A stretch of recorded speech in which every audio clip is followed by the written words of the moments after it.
achievements were overlooked, credited to someone else. Well, imagine that on a global scale. For centuries, the African people were way ahead of Europe when Europeans were just struggling to survive. Africans made groundbreaking contributions to fields ranging from medicine to mathematics, only to have their achievements stolen by the rest of the world. Here you can learn the actual truth of the hidden history of African genius. Let's get straight into it.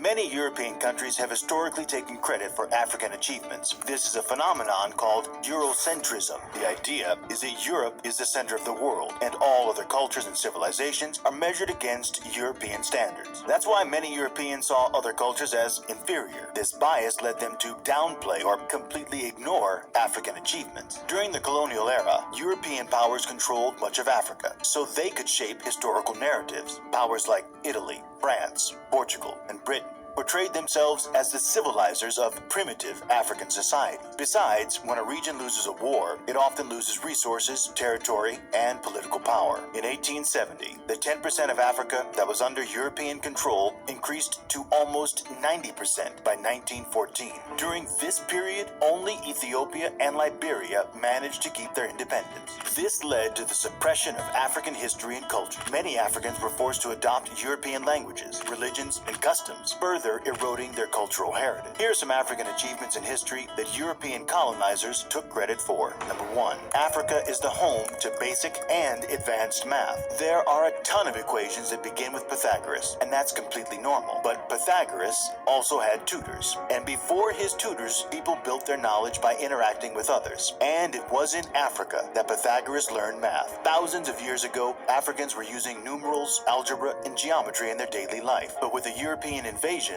the West quickly took what Africans already knew and started using it as their own. Africans were the first to use counting to keep track of their thing, and possibly even keep track of time. Around 35,000 BC, the Ishango tally stick was invented. This is a bone tool that was discovered at a fisherman's settlement and dates back to the This before Christ, ladies and gentlemen.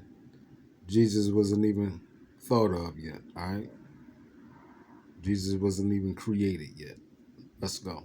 Upper Paleolithic era. The Gabeta, also known as Mancala, is the oldest known counting board game that was discovered in Ethiopia. Geometrical thinking, for example, began in early African history. Hunters and gatherers from the Kalahari Desert were tracking animals by learning about the shape of their feces. These tracking skills allowed them to figure out when the animal passed, whether it was fed or hungry, etc. Number 2. Iron smelting and forging technology. The Hittites of Anatolia were commonly associated with the development of iron smelting. The Hittites were an ancient group of Indo-Europeans who moved into Asia Minor and created an empire at Hutusa, what is now modern-day Turkey. They're believed to have kept a monopoly on iron working, giving them a major tactical advantage. But according to archaeologists and many historical findings, iron smelting and forging technologies might have existed in West Africa among the Nok culture of Nigeria, even back in the 6th century BC. In the period between 1400 to 1600, iron technology seems to have played a key role in countless aspects of everyday life. Iron tools and weapons made hunting,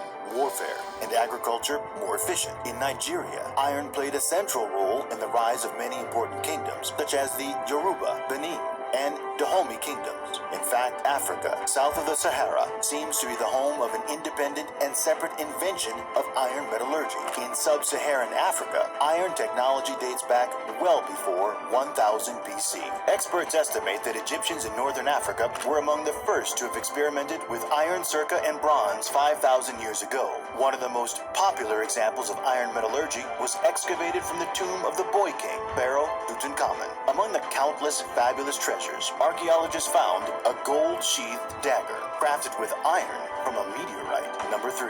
The development of modern surgical techniques. Here's the irony. Today, many medical procedures and pharmaceuticals remain inaccessible to countless African families. They are super expensive and highly concentrated in urban regions. Surgical techniques like C-sections are credited to famous European surgeons. But the truth is, before Europe invaded many regions of the African continent, medicine in Nigeria, Egypt, and South Africa was way ahead. Cesarean sections were performed in Africa Africa long before they were the standard treatment for the rest of the world. Many other treatments we use today were also used by ancient people throughout Africa. Medicine on this continent was far more advanced than medicine in Europe. Some of these practices included the use of plants for pain relief. These plants contain salicylic acid, which kind of acts like aspirin. They also used kaolin for diarrhea and extracts that could destroy gram-positive bacteria. Ancient Africans also performed medical procedures that Europeans couldn't fathom. These included autopsy, vaccinations, broken bone setting, limb traction, bullet removal, brain surgery, dental fillings, and more. Of course, these procedures are far more advanced and refurbished today, but their concept became well known in Africa before it emerged in Europe. Number 4. The invention of wind power technology. There's a huge debate over who spread wind power technology to Europe. Many people believe that the first windmills were invented by a Greek, Ctesibius, who lived from 285 to 222 BC. But more than 5,000 years ago, the ancient Egyptians were using wind to sail ships across the Nile River. The wind made it easier to maneuver vessels. Sails would capture the energy of the wind and pull the boat across the water. Merchants and crusaders later brought that wind technology to Europe. While the ancient Egyptians did use wind power for various purposes, they didn't invent windmills as we know them today. The first windmills that we have records of were developed in Persia, or modern-day Iran, sometime between 700 and 900 AD. These windmills were primarily used to grind grain and pump water, but there are earlier examples of wind-powered machines, such as the wind wheel of Heron of Alexandria, which dates back to the 1st century CE.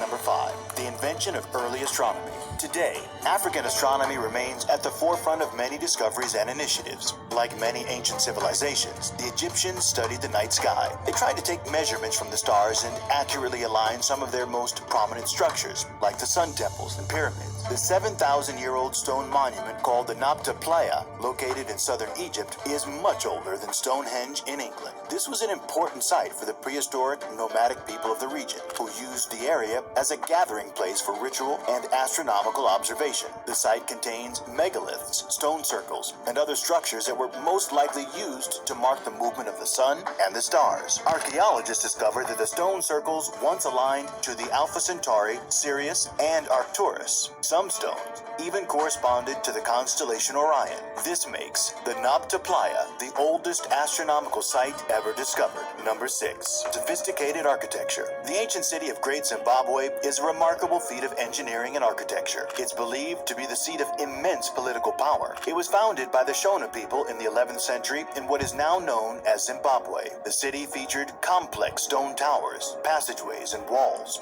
many of which were several stories high. As the city grew, it also became an important religious center. Experts believe that the people of Great Zimbabwe worshipped the supreme god Mwari in the Shona religion. At its peak, this ancient city was estimated to house between 10,000 to 20,000 people and served as a hub for trade and commerce. Other than the remarkable walls and buildings, some of the most astonishing architectural feats were the carved birds in soapstone. These sculptures are unique to the city and could still be seen in its ruins. These are known as the Zimbabwe birds and combine bird and human elements. Today, the birds are a national symbol. Despite its impressive scale and sophistication, for many years, Western historians and archaeologists dismissed the idea that Africans could have built such a complex structure. This was due in part to the prevailing racist attitudes of the time, which saw Africans as primitive and unrefined. The notion that Africans could have built such a complex civilization was seen as a threat to the current worldview.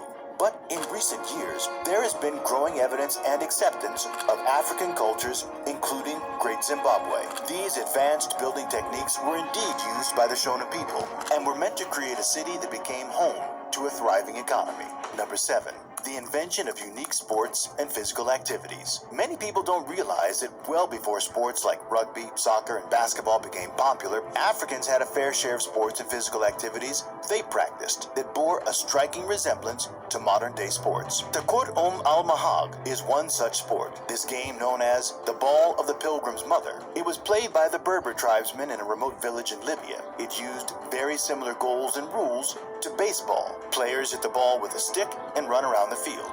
The game is played with two teams, and the objective is to score points by running around the bases before being tagged by an opposing team member. But there are some differences in terms of equipment and the size of the playing field. There's also Nguni, or stick fighting. This martial art is strongly rooted in the history of the Nguni herders. The fighters take turns playing defense and offense. With every part of the body they strike, they gain points. The stick fight can last up to 5 hours. This is a bloody sport and requires the opponents to have remarkable skill, discipline, and persistence. The Hausa of northern Nigeria practiced an ancient form of boxing known as Dambe boxing.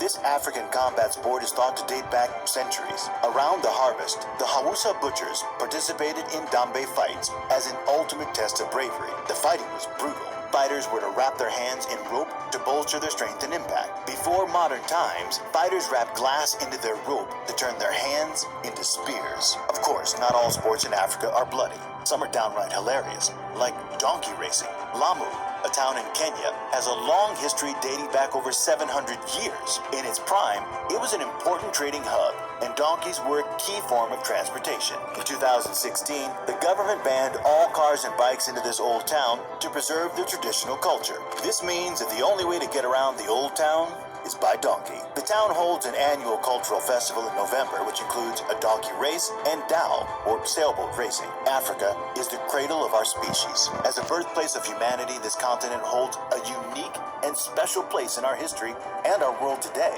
From the earliest days of our species, African achievements and inventions have helped shape the course of human progress. From the development of basic mathematics and astronomy to more advanced surgical procedures, Africa has made countless contributions to human civilization.